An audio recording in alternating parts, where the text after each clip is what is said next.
Well, we have two very important conversations we'll be having today. We'll speak around inflation. Of course, the figures came out on Wednesday, and there's been a series of breakdowns around that. But before we get to speaking around inflation, which would also do a bit of breakdown to see the details and the fundamentals surrounding the figures, we will tell you that the extension of the implementation of the capital component of the 2024 federal budget by the executive with legislative approval until the end of 2025 is a move that echoes a troubling pattern in Nigeria's fiscal management. With this, the 2025 budget will now run concurrently with the 2024 budget, raising the likelihood that parts of the 2025 budget may also dovetail into 2026.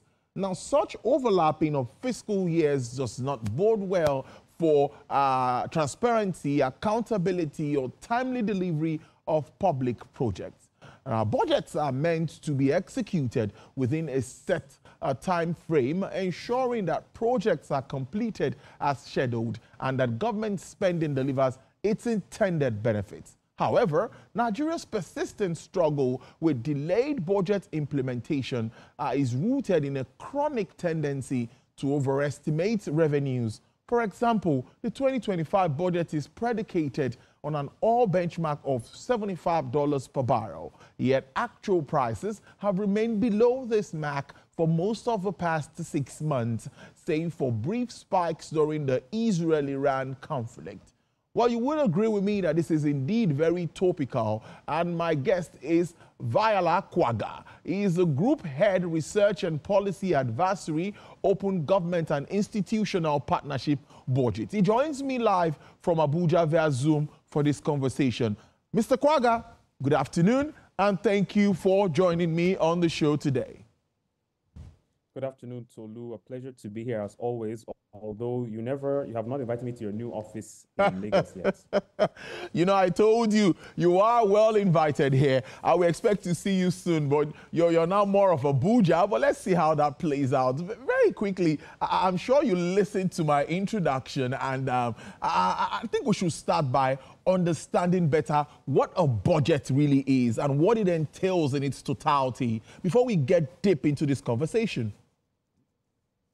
Thank you so much for that question. I think it's important for listeners to be aware of the function of a budget and what it really is for us to delve deeper into the troubling situation that's happening at Nigeria's federal level. So a budget is essentially a statement, a plan on how much an entity aims to spend and how much it intends to earn for a particular fiscal period. It is a document that is backed by legislation, which means that it has the coercive power of the state to enforce. A budget, speaking from a governmental perspective, is a document that speaks to the government's intentions and the government's plans for its spending regarding security, education, health, water and sanitation, and economic growth. It is a document that is meant to be held closely by not just citizens, but even the business community, so they can know where the budget, where the government intends to spend money, and that can signal to them where they may or may not decide to make investments. It's important that we realize that a budget is meant to be linked to a medium-term plan. In Nigeria's case, our budget is linked to our medium-term expenditure framework and medium-term sector strategies. Now, these documents are essentially articulations of Nigeria's 3-year projection regarding how much it may or may not earn, how much it may or may not spend, and the macroeconomic context, both domestic and global, that will affect the operation and implementation of government policy. Lastly, this medium-term expenditure framework and annual budgets are meant to be tied to a long-term plan. The long-term plan is an articulation or an expression of how the government intends to move society or move the country from a lower suboptimal position to a much better, more optimal position where there is growth, where there is progress, where there is transition from low-level activity to higher-level activity. I'm afraid that at the moment, it does not appear like this idea is being followed, like this format is being followed. And over the course of our conversation, I'll probably speak to a few issues touching on this subject. Yes, indeed. I would go straight to ask you what really is an implication. What does it mean? What does it mean running a budget concurrently? On proper implementation. Like you said, we have a supplementary budget running, and now it's 2024 budget is going to run till the end of 2025. Then when do we start to run 2025's budget? So the implications are numerous. I think they are a demonstration that the federal government, through its ministries, departments, and agencies, has simply not been providing enough information for Nigerians. Now, there is meant to be reporting on the daily spending of government MDAs on the government's own open treasury portal. I have to remind your listeners that this was an initiative of the Buhari administration, the late Buhari administration, and it was very effective in providing detailed information. Now, I mean, to be fair, the site had its challenges. There were often dead links. Some reports were not complete. But by and large, there was a significant amount of detailed information that citizens and businesses could use.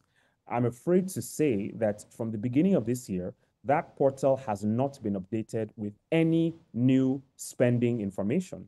So the government is essentially even violating its own established practices and procedures. And what we have is simply the projects of a previous administration being simply abandoned or discontinued by a new administration. May I also point out that the budget implementation reports since Q2 2024 have not been published. So we have not seen Q3 2024 budget implementation reports. We have not seen Q4 2024 budget implementation reports. We have not seen Q1 2025 and Q2 2025. So essentially, in a manner of speaking, we have not seen budget implementation reports for an entire fiscal year. And I think this is highly inappropriate for a country that wants to attract investments. This will really send a poor signal to the private sector, both domestic and international. I will say that the implications of this concurrent budgets, which at the moment are technically going to be three, because it has been reported by the budget office that the 2025 budget would come into effect in August of 2025. So we still have components from the 2024 full year budget, the 2024 supplementary budget, and then we will have the 2025 budget. Now, for reporting, that will mean that the Accountant General's office, the accounting departments of various MDAs will have a serious challenge in how they report their information, because it is still unclear whether or not, they will have to officially close the 2024 fiscal year before the commencement of spending, for the 2025 fiscal year. Looking at the macro implications, my very good friend, Dr. Paul Alaje, has quipped that he suspects that this will even lead to an increase in the money supply, which many of us know has a strong correlation with inflation. And because we operate a system where the government is generally the main driver of the economy, this will mean serious supply of money into the economy as at when the 2025 budget commences.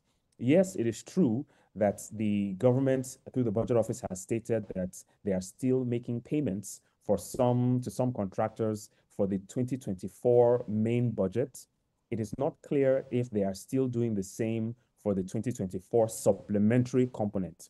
And it really speaks to a problem around reporting and the organization of reporting by MDAs of the government. It also speaks to the inability of the National Assembly to properly oversight the MDAs, because we have finance committees, we have public accounts committees of both the House and the Senate, and it's interesting to know what type of exchanges have run between the National Assembly, which is the constitutional body empowered to summon anyone and to request any documents relating to the finances of this country. It's really, really interesting to know what type of exchanges have been made between the National Assembly and the federal government regarding the implementation of public policy, because the budget is a demonstration of the direction of public policy. That means there are likely significant gaps. That means that not only has these several budgets taken us away from the projections raised in the medium-term expenditure framework of late 2024, it has also deviated us. And I think this is the most significant and impactful impact of these concurrent budgets. It has taken us away from the targets in the medium-term plan as put up by the Buhari administration. I would like to end by saying, as of today, there hasn't been anything put in place that I'm aware of by this administration for a long-term plan. We are still using the 2021 to 2025 medium-term plan put up by the Buhari administration. And we call on this administration to seriously consider the urgency needed to put up a new long-term plan, a new medium-term plan for Nigerians to really look at and interrogate. Almost finally, of course, you just touched on the past administration where we used to have a January to December budget cycle. If you look at the basic things that we have now, what we have on ground, it seems that has been altered one way or the other. What does that also mean? And of course, you've touched on fiscal indiscipline and of course, public finance framework for the country. Now, the issue of resources also comes in. Some say the challenge of resources could be why we have this process on the ground. That's what we're facing at the moment, running budgets concurrently. Yes, I mean, that's a tenable argument. We also have to acknowledge that between 2023 and now, the Naira has lost almost 80% of its value. We had 2 depreciation exercises moving from around 400 Naira to I think 700, and then from around 800 to 1,500. And if you put this in context of inflation as well, you will see that the Naira has truly lost significant value. In fact, our own analysis shows that in real terms, the 2025 budget is around the size of the 2023 budget, which was around 25, 27, 28 billion US dollars. So we are actually not spending as much as we should. Again, my organization, and many other well-meaning Nigerians has been very, very objective in stating that we are not even spending as much as we should. Yes, the 54 trillion Naira budget is the largest Nigeria has ever seen, but it is grossly inadequate, even if you look at our sub-Saharan African peer governments that spend twice what we spend with populations 1/3 of our size. So I will concede that the macros are not looking very good. I will even commend this administration for the tax bills that are a phenomenal improvement to our revenue system. But this must be looked into in context of what we have and how well we've been managing what we have. I'm sure you're aware that we tend to overshoot or overestimate the capital expenditure components of our budgets, and we always underestimate our revenue projections. So when you look at budget management in that light, you will see that the government needs to do far more than it is doing and has much less room to make excuses. How well has the government demonstrated through its reporting by the Auditor General, through its reporting by the Budget Office, through reporting from the Accountant General, that these scarce resources are being utilized in the most efficient and effective ways possible? What we're hearing in the form of, anecdotal claims is that contractors are complaining. And this is not my words. These are the words of the senators who debated the extension of the 2025 fiscal year on the floor of the Senate and the House. I know that Senator Dixon and Senator Abdullahi of Bayelsa and Kebbi made a strong case as to why Nigerians are beginning to lose faith in the ability of this government to keep its fiscal house in order. So I will end by saying, yes, this government has had significant economic challenges, but it needs to demonstrate, for the purposes of legitimacy to its people, that it is handling its resources with probity, with transparency, with accountability, efficiency, and effectiveness, and is generally doing the best it can with what it has.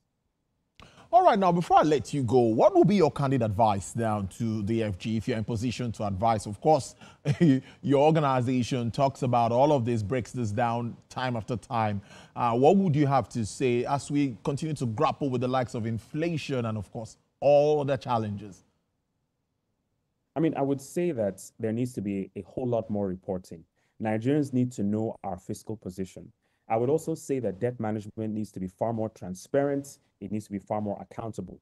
I would plead with the National Assembly to exercise its oversight function far more rigorously. Nigerians need to see value from money, and the National Assembly is the only constitutionally empowered body to do so.